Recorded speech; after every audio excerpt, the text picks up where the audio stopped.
সম্মানিত সুপ্রিয় দিনী ভাই বোনেরা, আজ মুহররমের চতুর্থ দিন। আপনি একটা জিকির করুন। আমার দেখুন, আজকের একটা জিকির যদি করতে পারেন, আপনি শিশুকাল হইতে আজ পর্যন্ত যা গুনাহ করেছেন, গুনাহে কবিরা, গুনাহে সগীরা, গুনাহে শিরিক, গুনাহে বেদাত এবং গুনাহে জিনা, যত পরিমাণ গুনাহ করেছেন সমুদ্র পরিমাণ গুনাহ আল্লাহ রাব্বুল আলামিন বলেছেন মাফ করে দিবেন, যদি আপনি আজকের দেখানো একটা জিকির করতে পারেন। সম্মানিত সুপ্রিয় দিনী ভাই বোনেরা, আজ মুহররমের চতুর্থ দিন।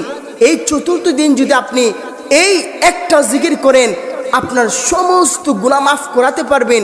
আমি কথা দিচ্ছি আপনাকে, 100% পরীক্ষিত এই জিকিরটা। এই আল্লাহ রাব্বুল আলামিন নিজে বলেছে, রাসূল কারীম সাল্লাল্লাহু আলাইহি ওয়াসাল্লামও নিজে বলেছেন, এক আল্লাহ বলেছেন, দুই রাসূল সাল্লাল্লাহু আলাইহি ওয়াসাল্লাম বলেছেন যে এই জিকিরটা কেউ যদি করে, এই জিকিরটা যদি খাস নিয়ত করে, তার শিশুকাল হইতে বৃদ্ধ পর্যন্ত যত গুনাহ করবে সমস্ত গুনাহ আল্লাহ মাফ করে দেবে। যে সম্মানিত সুপ্রিয় দিনী ভাই বোনেরা, আজকে বিষয়টা বুঝতেই পারছেন কতটুকু গুরুত্বপূর্ণ। অবশ্যই ভিডিওটা স্কিপ না করে শেষ পর্যন্ত দেখবেন। অবশ্যই ভিডিওটা একটা লাইক করে ফেলবেন এবং একটা কমেন্ট করে আমিন বলে জানিয়ে দেবেন। তো সম্মানিত সুপ্রিয় দিনী ভাই বোনেরা, চলুন আমরা একটা জিকির সম্পর্কে জেনে নিই।